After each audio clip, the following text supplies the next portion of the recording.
beautiful, my sexy baby. She's got looks that drive me crazy.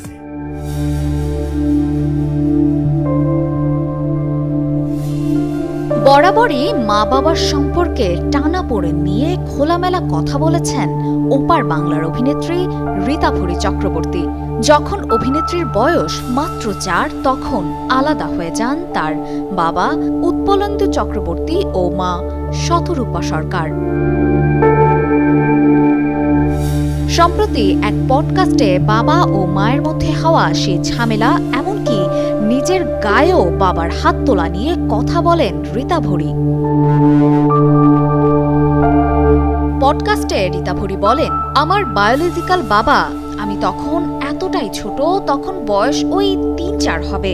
মায়ের ভাষায় ওইটুকু বাচ্চার গায়ের জায়গা কোথায় মারার, সেটা করার থেকেও যখন উনি বিরত থাকতে পারলেন না, তখন মাকে এই সিদ্ধান্ত নিতে হয়, মাকে বেরিয়ে আসতে হয়।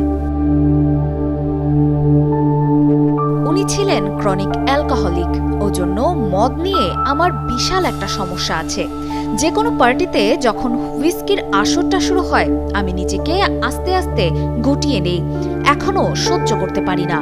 ওই অ্যালকোহল ট্রমাটা আমার কাছে এখনো খুব স্ট্রং। ওই গন্ধটাই কোথাও পেলে আমার খুব অস্বস্তি হয়।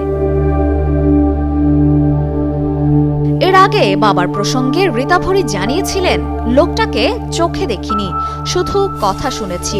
আমার মা আর আমার দিদিকে কি কি সহ্য করতে হয়েছে সেগুলো শুনেছি, আর হালকা কিছু স্মৃতি 4 বছর বয়সের। তবে এখন আর কোনো অশ্লীল কথা বলতে চাই না, উনি অসুস্থ। অভিনেত্রী রীতাভরীর বাবা উৎপলেন্দু চক্রবর্তী একজন খ্যাতিমান পরিচালক। জাতীয় পুরস্কার জয়ী এই পরিচালক গত বছর 20 আগস্ট মারা যান। 1948 সালে পাবনা জেলায় জন্মগ্রহণ করেন রীতাভরীর বাবা। অপর্ণা বর্ষা, কালের কণ্ঠ।